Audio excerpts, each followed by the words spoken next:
Es así, ¿no? Es así y bueno, es multifactorial, las causas son muchas, pero sobre todo en la columna vertebral hay curvaturas que las que más sufren, y están dentro de esas estadísticas, los extremos de la columna, la parte lumbar y la parte cervical. Claro. No es casualidad que esas dos partes, esas dos regiones de la columna sean las que más sufren y que están involucradas en esas estadísticas. La cervical y las lumbares son las partes de la columna que más movilidad tienen. Por ende, tienen más desgaste, más sobrecarga, se le llama estrés en el área de la columna vertebral y la traumatología en general a las articulaciones que se sobrecargan. Claro. ¿Y están relacionadas con qué? ¿Con el trabajo, con la actividad? Están con la actividad laboral repetida y la inactividad también física o el movimiento repetitivo. ¿Las dos por igual? Las lumbares y las cervicales, exactamente. Sobre todo las lumbares son las que tienen que tolerar más sobrecarga, pero cuando hacemos lo que se llama mala fuerza, una fuerza de forma incorrecta, que en vez de utilizar los músculos, por ejemplo, de miembros inferiores de las piernas, que son para levantar o dejar objetos del piso o de distintas superficies, usamos los músculos de la columna. Los músculos de la columna no están hechos, los de la espalda que se conocen socialmente, no están hechos para levantar o movilizar peso. Están para estabilizar la columna vertebral. O sea, lo aconsejable sería, ya que estamos en un ejemplo práctico, si uno se va a juntar algo, es agacharse. Con la flexión de rodilla, que eso muchas veces los pacientes lo aprenden, las personas en general, cuando ya tuvieron un episodio en que la columna no te deja inclinarte o agacharte porque es una defensa que tiene el organismo, exactamente. Fíjese qué detalle, porque uno ha aprendido repetidamente a juntar algo agachándose así. Un caso, exactamente, un caso muy práctico, que me viene ahora a la memoria, es que nosotros siempre les enseñamos los hábitos posturales para que los ajustes, las correcciones que nosotros hacemos con quiropraxia en su columna se mantengan en el tiempo y puedan tener beneficios más inmediatos y duraderos. Es, por ejemplo, al incorporarse de una camilla o de la cama, que sea primero de costado, que esté el paciente, y luego se levante. ¿Sabes cuándo aprenden eso los pacientes, las mujeres sobre todo, cuando están embarazadas? Claro. Porque la panza ya no les deja levantarse para adelante, que es la peor forma de incorporarse de una superficie plana, entonces de costado y ayudándose con los brazos y la caída de las piernas. Pero por ejemplo. ¿eso lo debería hacer cualquier persona? Desde nosotros siempre, cuando educamos y hablamos la parte de educación del cuidado de la vida saludable de la columna vertebral, una de los tips de educación es la higiene postural. Y es la forma de incorporarse, como cuando nos agachamos, como bien vos decías, flexionar las rodillas para usar los músculos de las piernas. Los músculos de la pierna son muy potentes, muy fuertes. Imagínate que están hechos para que nosotros caminemos y que soporten los 60, 70, 80 o 100 kilos que pesemos. Y entonces nosotros erróneamente estábamos queriendo levantar un peso de 20, 30 o 50 kilos con los músculos de la columna que no están para eso. Claro, claro. Bueno, también me quedé pensando en lo del levantarse, incorporarse de la cama de costado. Es cierto, es riesgoso. Tiene otros beneficios también a nivel cardíaco y circulatorio, porque cuando nosotros nos incorporamos después de estar en un reposo a la noche, por ejemplo, de haber dormido 5, 6 u 8 horas en forma horizontal, nos incorporamos para adelante, que es la forma incorrecta, también le damos un estímulo muy fuerte y una sobrecarga a la parte cardíaca también, entonces eso también hace un desfasaje en la presión.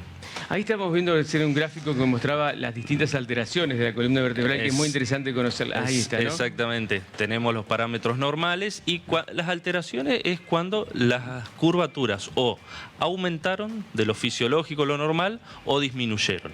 Entonces, las cifosis, las rectificaciones cervicales, en las cervicales lo más común. En las lumbares, lo contrario a la rectificación, que es el aumento de la curvatura. O la escoliosis, que es la desviación. Que dicho sea de paso, en esta etapa hemos chequeado y evaluado muchos chicos con lo que hemos hablado, informado acá en el programa de ustedes, y también en la etapa que los chicos ahora, los papás tienen tiempo también para los chicos. Sí. Una de las trampas que tiene las desviaciones de la columna vertebral es que es silenciosa. Claro. Entonces no te va a avisar de forma inmediata, y más en los chicos, pero detectarlo a tiempo y cuidar esa columna es mucho más beneficioso que la edad adulta, que ya hay factores: deshidratación de los discos, artrosis, osteoporosis, que se puede trabajar, pero los resultados muchas veces no son los mismos. ¿Alguien tiene la columna así normal, como dice ahí? Lo ideal, eso no existe, por el simple hecho, el simple motivo de que tenemos más habilidad en un brazo, en una pierna y hábitos posturales. Asimismo, una columna perfecta alineada tampoco está porque tenemos órganos internos asimétricos, un corazón, un hígado, un páncreas, que todos esos órganos van anclados a la columna vertebral. Por eso también es importante el cuidado de la columna vertebral, no únicamente por los dolores o las molestias o las contracturas, sino también para que esos órganos estén sin tensión y trabajen bien. Claro, es sostén. Exactamente. Y la escoliosis, ya que lo mencionó, que es tan clásica en este comienzo de ciclo lectivo, cuando los chicos hacen un control médico, ¿está subestimada en general? Sí, justamente por eso, porque de tener una escoliosis no te va a condicionar al nene, no le va a condicionar la vida cotidiana, el quehacer de las responsabilidades o las actividades físicas, pero en el transcurso del tiempo, adolescencia y adultez sobre todo, es cuando se hace mucho más manifiesto los desgastes.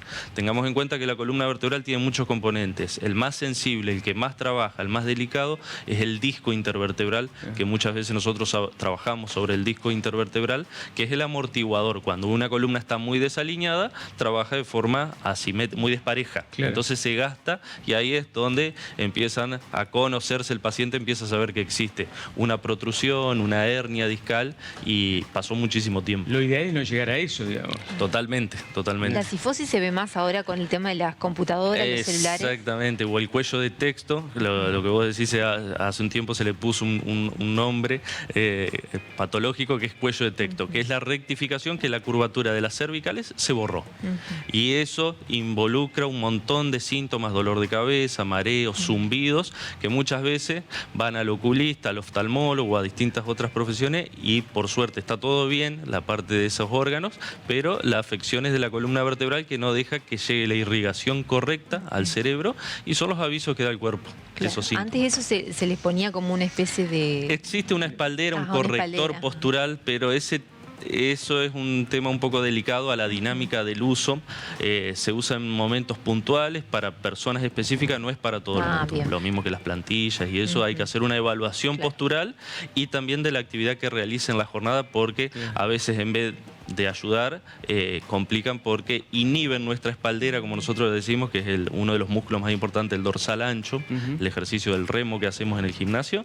Ese es fundamental para los hábitos posturales, a lo que vos te referís al cuello de texto o la cifosis. Acá me pregunta una televidente, ¿dormir en un colchón blando es mejor para la espalda? No. El colchón siempre tiene que ser duro, lo más resistente, porque si es blando y nosotros tenemos una alteración de la columna, el colchón se adapta a eso. Y lo importante es que sea una corrección. ¿Ves que cuando los promocionan a los colchones muestran como que se adapta al cuerpo como una ventaja? Exacto, no, tiene que ser de mayor resistencia.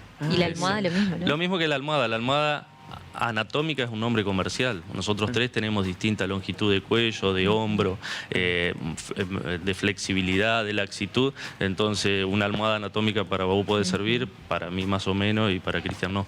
Entonces, eso también por ahí se mezcla un poco lo comercial, lo terapéutico y lo fisiológico. Claro, tal cual. Como les decimos siempre, no esperen a que les duela, no esperen a tener la necesidad de ir al quiropráctico. Vayan, hagan una consulta, conozcan un poco cómo está la cosa.